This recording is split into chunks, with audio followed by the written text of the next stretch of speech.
जज मेहता हमेशा की तरह वक्त पर कोर्ट पहुंच गए थे और अपने सामने पड़े ढेर सारे केसों की फाइल देखकर हमेशा की तरह उनका मन उदास हो गया था।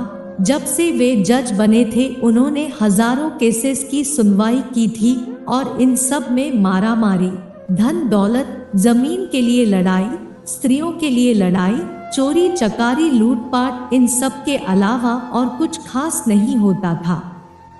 अपने रूटीन के हिसाब से उन्होंने अपने सामने पड़ी फाइलों को चेक करना शुरू किया। दूसरी फाइल उन्होंने उठाई ही थी और उस पर उनकी नजरें टिक गई। उन्हें यह केस बाकी सब से अलग और खास लगा। उन्होंने इस फाइल को पूरा पढ़ डाला। यह केस एक छोटे भाई ने अपने बड़े भाई पर किया था और केस करने का कारण था मां की कस्टडी पाना। मेहता जी ने सबसे पहले इसी केस की कार्यवाही करने का फैसला किया। कोर्ट में सब हाजिर हो गए। जज ने सबसे पहले छोटे भाई को अपनी बात रखने का मौका दिया। छोटे भाई ने कहा, जज साहब, मेरी उम्र 50 वर्ष है और मेरे बड़े भैया की उम्र 60 वर्ष है।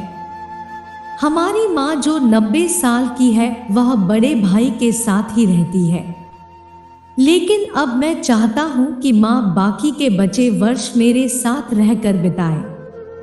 माँ की सेवा करने का मौका अब मुझे मिलना चाहिए।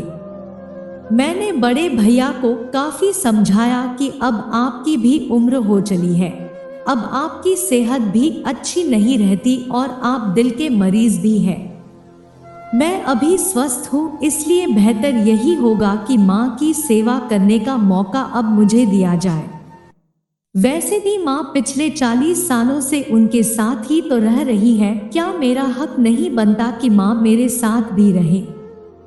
लेकिन बड़े भैया है कि इस बात को मानने के लिए राजी नहीं है, इसीलिए मजबूरी में मुझे उन पर केस करना पड़ा।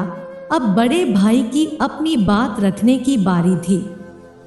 बड़े भाई ने कहा, यह बात सच है कि मेरी उम्र 60 साल है।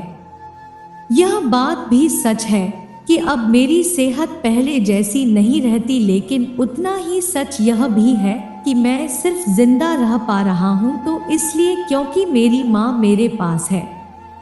चाहे मेरी सेहत कितनी भी खराब हो, चाहे मेरी जिंदगी नर्क जैसी हो, लेकिन मेरी माँ मेरे पास होने की वजह से वही तकलीफों भरी जिंदगी स्वर्ग जैसी बन जाती है। जज साहब, आप ही बताइए, मैं माँ को अपने से दूर कैसे होने दे सकता हूँ? जज ने बड़े भाई से कहा कि तुम खुद कहते हो कि तुम्हारी सेहत अच्छी नहीं रहती, तो भला तुम कैसे अब भी माँ की देखभाल अच्छे से कर पाओगे, यह भी तो सोचो। बड़े भाई ने कहा, मैं अपनी माँ की बड़े अच्छे से देखभाल करता हूँ। आप माँ से भी पूछ सकते हैं, और अगर वो खुद कहे कि उन्हें मेरे साथ नहीं रहना तो आप बेशक उन्हें मेरे भाई के साथ भेज दीजिए। जज को यह बात ठीक लगी और उन्होंने माँ को अदालत में बुलाने का फैसला किया। 90 साल की बूढ़ी माँ बड़ी ही कमजोर थी। वो जैसे तैसे व्हील चेयर से अदालत में आई। जज साहब ने उनसे उनका फैसला पूछा तो माँ ने कहा कि मेरे लिए दोनों ही बच्चे समान हैं, किसी एक का पक्ष लेकर दूसरे को नाराज नहीं कर सकती। आप तो जज हैं, आप तो ऐसे फैसले हमेशा लेते हैं। आप जो भी फैसला लेंगे वह मेरे लिए आखिरी फैसला होगा और मैं चुपचाप उसे मान लूंगी। जज साहब बहुत परेशान हो गए। उन्होंने अपनी पूरी जिंदगी में ऐसा अनोखा केस कभी नहीं देखा था। हमेशा दो भाई अपने माता पिता को एक दूसरे पर थोपते, एक कहता तुम रखो तो दूसरा कहता तुम ही रखो। जज का आश्चर्य तब और भी ज्यादा बढ़ गया जब उन्हें पता चला कि माँ के पास दोनों बेटों को वसीयत में देने के लिए फूटी कौड़ी भी नहीं थी। बड़े सोचने विचारने के बाद जज ने फैसला किया कि माँ को अब छोटे भाई को सौंप देना चाहिए। ये फैसला सुनते ही बड़ा भाई जमीन पर बैठ पड़ा और फूट फूट कर रो पड़ा।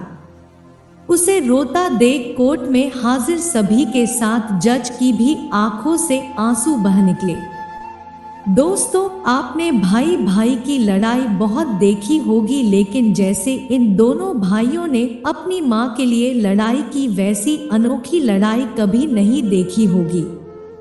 इस कहानी से और इन दोनों भाइयों से हमें सीखना चाहिए कि अपने माँ बाप का कर्ज कैसे उतारा जाता है और माँ बाप की सेवा कैसे निस्वार्थ भाव से की जाती है। अगर वीडियो पसंद आया हो तो वीडियो लाइक करके चैनल जरूर सब्सक्राइब कीजिएगा। धन्यवाद।